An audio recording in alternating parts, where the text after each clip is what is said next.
रवीना का देवर मोहित सरकारी अफसर बन गया तो घर में उसके लिए रिश्तों की बाढ़ आ गई।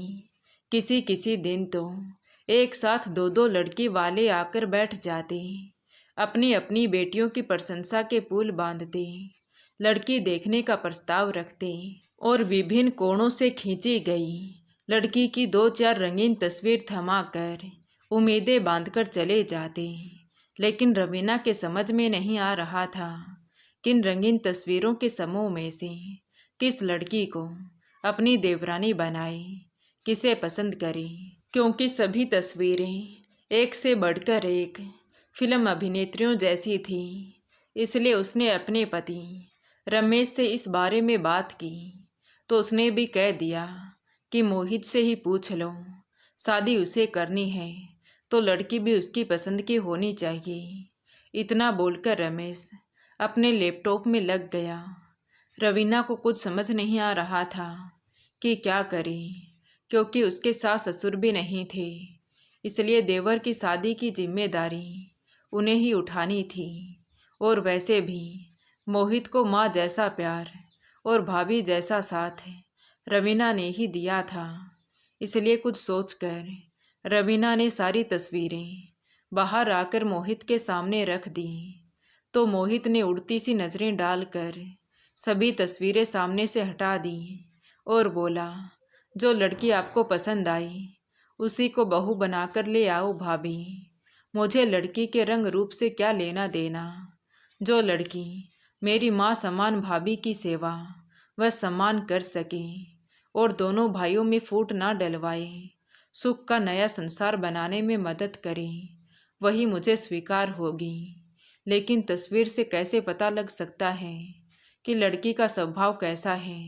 गुणों के साथ सुंदरता भी तो होनी चाहिए ना। बहू घर की शोभा होती है। रवीना सोचती रह गई। मोहित और रमेश ने तो गृहस्थी के अन्य कामों की तरह लड़की पसंद करने की जिम्मेदारी भी रवीना के कंधों पर ही डाल दी। तो उसने भी सभी तस्वीरों में से एक तस्वीर छांटकर मोहित को जबरदस्ती लड़की देखने भेज दिया। मोहित ने लौटकर बताया कि लड़की के सामने के दांत काफ़ी चौड़े चौड़े लग रहे थे। हंसने पर पूरी बत्ती सी बाहर आ जाती थी। दो जगह रवीना ने अपने पति रमेश को भेजा, पर वो दोनों लड़कियां भी पसंद नहीं आई। दो चार जगह रवीना भी मोहित और रमेश को अपने साथ लेकर लड़की देखने गई, पर जो बात तस्वीरों में थी वो लड़कियों में नहीं थी। तस्वीरों और प्रमाण पत्रों के आधार पर कोई लड़की कैसे पसंद की जा सकती थी। इसलिए झुंझलाकर रवीना ने तस्वीर वापस भेज दी, क्योंकि जगह जगह लड़की देखने जाकर लड़की वालों को परेशान करना भी उचित नहीं था और अपना वक्त भी बर्बाद हो रहा था। घर में बच्चे भी अकेले दुखी हो जाते। अब तो रवीना को लड़की पसंद करने का काम पहाड़ पर चढ़ने जैसा लग रहा था। कुछ दिन ऐसे ही शांति से बैठे रहे। तभी एक दिन एक सज्जन अपनी भांजी का रिश्ता लेकर आए। एक सीधी सादी तस्वीर, बस ना प्रमाण पत्रों की गठरी, ना प्रशंसा के पुल और ना दहेज का लालच। लड़की इसी शहर में इंजीनियरिंग कर रही थी। ये सुनकर रमेश भी खुश हो गया, ताकि घर में दो पैसे आएंगे। मोहित से पूछा तो उसने वही वाक्य दोहरा दिए कि लड़की भाभी की पसंद की होनी चाहिए। तो रमेश और रवीना लड़की देखने चले गई। लड़की का नाम महक था। उसने अपने व्यवहार, सुघड़ता व भोलेपन से उन दोनों का मन मोह लिया। रमेश के इशारे पर रवीना महक को अंगूठी भेंट कर रिश्ता पक्का कर आई और कुछ ही दिनों में सादे समारोह से विवाह संपन्न हो गया। महक का मधुर स्वभाव और अच्छा व्यवहार देखकर मोहित भी रवीना की प्रशंसा करता और कहता कि मैं जानता था कि भाभी मेरे लिए लाखों में से एक छांट कर लाएगी। महक मेरी उम्मीदों से बढ़कर है। रवीना भी खुश थी कि चलो, देवर ने उसका मान तो रखा। महक ने पढ़ाई पूरी की, नौकरी पाने का प्रयास किया तो उसकी नौकरी एक स्थानीय कंपनी में लग गई। उसने अपना पहला वेतन लाकर रवीना के हाथ में रखा तो रवीना ने नम्रता से कहा कि क्या ये अच्छा लगता है कि घर की बहू से खाने और रहने के पैसे लिए जाएं। तुम इस घर की बहू हो, तुम्हें घर में रहने खाने का पूरा अधिकार है। मोहित ने भी महक के वेतन को हाथ नहीं लगाया। उसने भी कह दिया कि पत्नी की कमाई खाकर क्या मैं मर्दों की जमात में सिर नीचा कर लूं? कायदे से तो मुझे तुम्हारा खर्च उठाना चाहिए। तभी रमेश ने महक को समझाया कि देखो बहू, तुम बचपन से अपने मामा के घर में पली बड़ी हो। उन्होंने तुम्हारे पालन पोषण, शिक्षा आदि का भार उठाया है। तुम्हारे मामा की आर्थिक स्थिति भी ठीक नहीं है। अपने वेतन से तुम्हें उनकी सहायता करनी चाहिए। लेकिन भैया, मेरा इस घर के लिए भी तो कुछ फर्ज है, महक ने कहा। तो रमेश बीच में ही बोल पड़ा कि इस घर के खर्चे की चिंता मत करो, मैं इतना तो कमा लेता हूँ जिससे सबका खाना पीना चलता रहे। रमेश ने महक के नाम से बैंक में खाता खुलवा दिया और कह दिया कि जो भी पैसे बचते हैं वो अपने जमा करती रहो। कुछ दिन बाद जब मोहित ने भी घर में पैसे देने चाहे तो रमेश ने यह कहकर मना कर दिया कि तुम्हें भी तो अपनी कोठी व कार खरीदने के लिए पैसे चाहिएंगे। एक अफसर होकर इस पुराने छोटे से घर में रहेगा तो लोग क्या कहेंगे? अभी से रुपए जोड़ना शुरू करेगा तो वर्षों में जुड़ पाएंगे। तो महक की तरह फिर मोहित ने भी चुप रहना ठीक समझा। दोनों पति पत्नी कभी कभार कुछ नाश्ते का सामान, फल सब्जी वगैरह खरीद कर ले आते थे। 2 साल ऐसे ही हंसी खुशी बीत गई। 2 साल बाद जब महक गर्भवती हुई तो रवीना ने उसे ये कहकर सुबह का नाश्ता बनाने से भी रोक दिया कि पूरे दिन तो घर से बाहर ही रहती है, कम से कम घर में तो आराम मिल जाए। पूरे 9 महीने तक उसने महक को घर में कोई काम नहीं करने दिया। 9 महीने बाद महक माँ बनी तो उसके बेटे गोलू को पालने का पूरा भार भी रवीना ने अपने कंधों पर ले लिया। वो गोलू के सुसु पोटी के कपड़े भी हंसी खुशी धोती, जबकि महक और मोहित दोनों ने गोलू की देख रेख के लिए कोई आया रखने की पेशकश की। लेकिन रवीना ने मना कर दिया कि क्या ये उचित लगता है कि उसके रहते हुए गोलू आया की गोद में पले। नवजात शिशु के लालन पालन के लिए आया पर विश्वास भी तो नहीं किया जा सकता, क्योंकि जरा सी असावधानी शिशु के लिए जानलेवा बन सकती है। तो 2 महीने के गोलू को जेठानी की गोद में सौंपकर निश्चिंत होकर महक फिर से अपनी कंपनी में जाने लगी। रवीना के 2 बच्चे हर वक्त गोलू के इर्द गिर्द मंडराते रहते। गोलू सभी के हाथों का खिलौना बन गया था। रमेश भी रात को दुकान से आकर गोलू को उछाल उछाल कर खूब हंसाता और अपने पूरे दिन की थकावट भूल जाता। इधर मोहित अपनी नौकरी में इतना व्यस्त हो चुका था कि अपने बेटे को गोद में लेकर दुलारने का वक्त भी नहीं निकाल पाता था। रवीना का बड़ा बेटा मयंक 2 बरस से लगातार इंजीनियरिंग की प्रतियोगिता में बैठता था। मयंक की योग्यता देखकर सभी को उसकी प्रतियोगिता में आ जाने की उम्मीद थी, पर पता नहीं क्यों मयंक को इस बार भी असफलता ही मिली। दूसरी बार असफल होकर मयंक पूरी तरह से निराश हो उठा। उसका इंजीनियर बनने का सपना चकनाचूर होते देख उसका पढ़ाई से जी उचटने लगा। इधर बेटे को दुखी देखकर रवीना और रमेश का मन भी बेचैन रहने लगा, क्योंकि दोनों ही वर्षों से बेटे को इंजीनियर बनाने का सपना देखते आए थे। लेकिन सपने क्या आसानी से सच हुआ करते हैं। घर में आर्थिक अभाव हो तो छोटे छोटे खर्चे भी पहाड़ मालूम पड़ने लगते हैं। मयंक के एक मित्र ने पैसे देकर किसी इंजीनियरिंग कॉलेज में दाखिला ले लेने का प्रस्ताव रखा तो पहली बार रमेश को अपनी आर्थिक क्षमता का बोध हुआ कि कहाँ से लाएगा इतने पैसे। फिर मयंक की पढ़ाई और छात्रावास का खर्चा कैसे पूरा कर सकेगा। फिर बेटी भी तो शादी योग्य होती जा रही थी और घर का दिन प्रतिदिन बढ़ता हुआ हजारों का खर्चा। ये सोचकर ही रमेश दिन रात चिंता में रहने लगा। मयंक ने पहले तो पैसे देकर दाखिला लेने से इनकार कर दिया। उसकी नज़रों में पैसे देना रिश्वत देने के समान था। लेकिन जब उसने अपने मित्रों को पैसे देकर दाखिला लेते देखा तो वो भी तैयार हो गया। लेकिन जब रमेश ने रवीना से कहा कि वो मयंक की पढ़ाई का खर्चा उठाने में असमर्थ है तो चिंता के कारण रवीना की भूख प्यास मिट गई। उसने पहली बार पति के सामने जबान खोली और बोली, जब भाई को अफसर बनाया था तब उसका लाखों का खर्चा भारी नहीं लगा था आपको। आज मेरे बेटे की पढ़ाई बोझ लगने लगी है। उसकी बात सुनकर रमेश ने कहा, रवीना, मयंक अकेला तुम्हारा ही नहीं, मेरा भी तो बेटा है। तुम मेरी बात समझने की कोशिश करो। जब मोहित पढ़ रहा था तब घर में अधिक खर्चा नहीं था। मेरी दुकान में उस वक्त ज़्यादा आमदनी हुआ करती थी, तो फिर मोहित से मांग लो।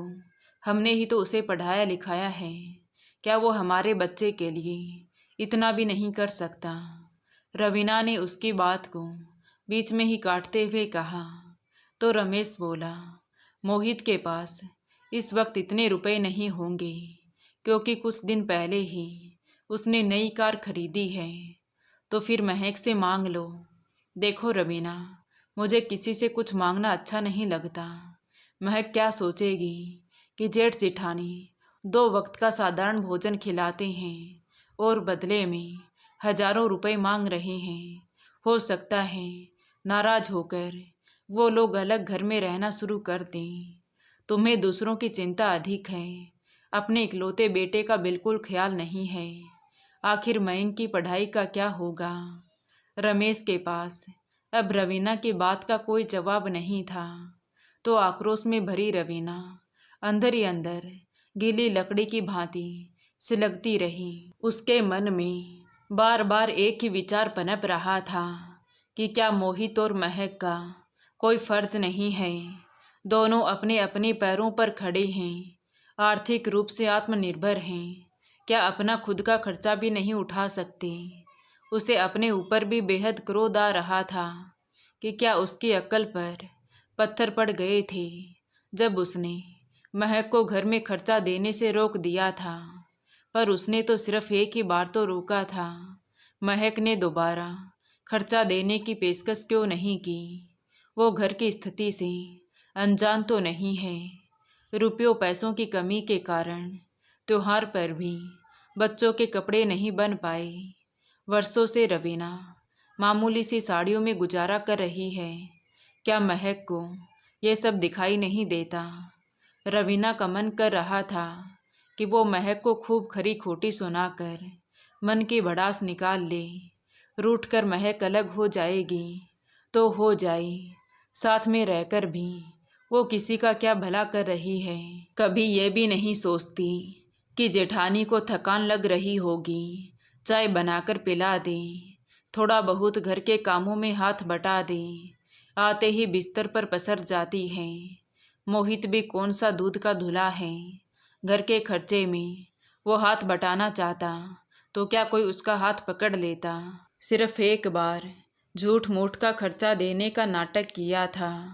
ये सब सोचकर रवीना को बहुत गुस्सा आ रहा था, परंतु गोलू का भोला भाला चेहरा देखते ही रवीना के विचार बदल गई। माँ बाप के स्वार्थ की सजा गोलू को क्यों मिली। अगर मोहित और महक अलग रहने लगे तो ये मासूम नौकरों का मोहताज बन जाएगा। इसकी परवरिश कैसे हो पाएगी। जैसे मयंक उसका बेटा है वैसे गोलू भी है। महक ने उसे जन्म दिया है तो क्या हुआ, ममता स्नेह दुलार देकर तो वही पाल रही है।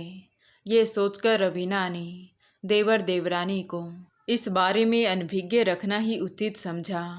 अकारण घर में कलह हो या वे दोनों कुछ गलत अर्थ लगा बैठें, इसलिए उसने पैसों की कमी की या मयंक की पढ़ाई की, किसी भी प्रकार की चर्चा उनके सामने नहीं की।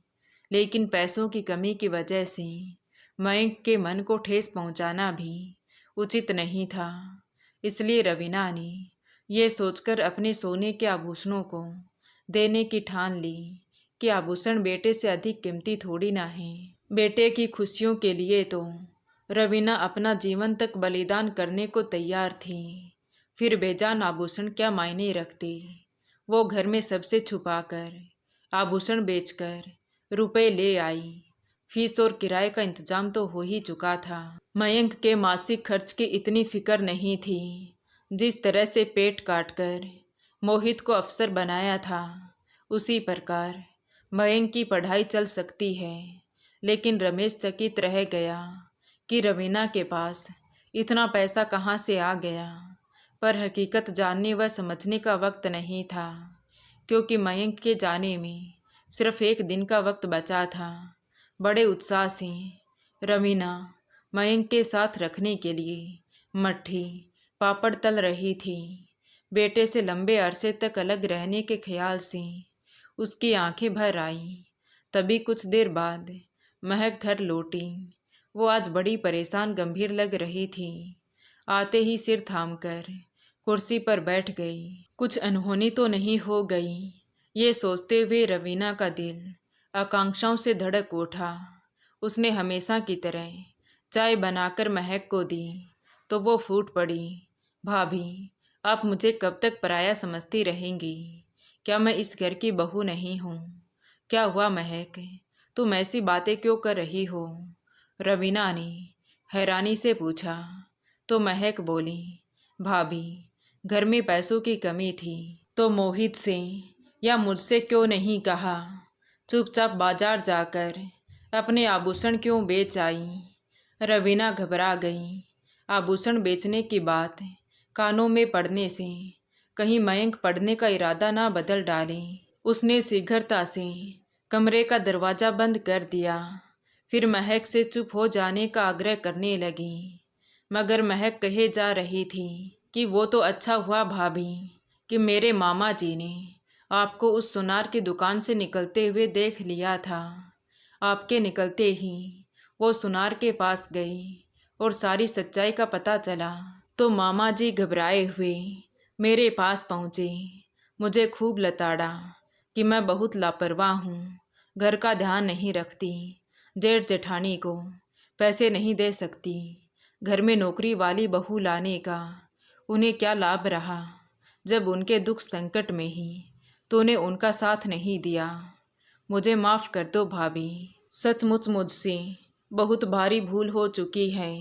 महक की आंखों से पश्चाताप के आंसू बहने लगे। अरे अरे, ये क्या कर रही हो? बच्चों की तरह रोने बैठ गई। थकी हारी आई है, ले चाय पी, ठंडी हुई जा रही है। मैं आपके सभी आभूषण वापस ले आई हूँ भाभी। मेरे खाते में जितने पैसे जमा थे वो भी निकाल कर ले आई हूँ। आपने कभी कुछ नहीं मांगा, ना कभी रुपए लिए।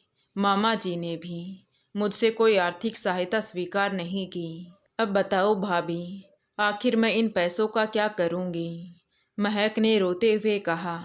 तो रवीना बोली, अरे इतने ढेर सारे पैसे निकाल कर ले आई, ये क्या नादानी की तूने? रास्ते में कोई गुंडा पर्स पार कर देता तो इन सारे पैसों को वापस बैंक में जमा कर आना। तुम दोनों को अपनी कोठी भी तो बनवानी है। मेरे आभूषण ले आई, तेरा ये एहसान ही क्या कम है? भाभी, परायेपन की बात करोगी तो मैं फिर से रोना शुरू कर दूंगी। जिस तरह से गोलू आपका बेटा है, क्या उसी तरह मयंक मेरा बेटा नहीं है? आज के बाद मयंक की पढ़ाई लिखाई की जिम्मेदारी मेरी है, आपकी नहीं। तभी एहसानों के भार से रवीना का सिर झुका जा रहा था। वो भरे गले से बोली, तुम्हें भी तो रुपए चाहिए। अपने कड़े परिश्रम की कमाई हमारे ऊपर खर्च कर डालोगी तो तुम्हारा आलीशान घर कैसे बनेगा? ये पुराना घर किसी अफसर और इंजीनियर के रहने योग्य कहाँ है? ये सुनकर महक की आंखों से झरझर आंसू बहने लगे। उसने कहा, बस करो भाभी, और कितना रुलाओगी? आपको छोड़कर हम कहीं नहीं जाएंगे। हमारा मन नहीं लगेगा। गोलू भी आपके बिना नहीं रह पाएगा। अगर कभी आलीशान घर बनेगा तो हम सभी के लिए बनेगा। सब इकट्ठे रहेंगे। इतना सुनते ही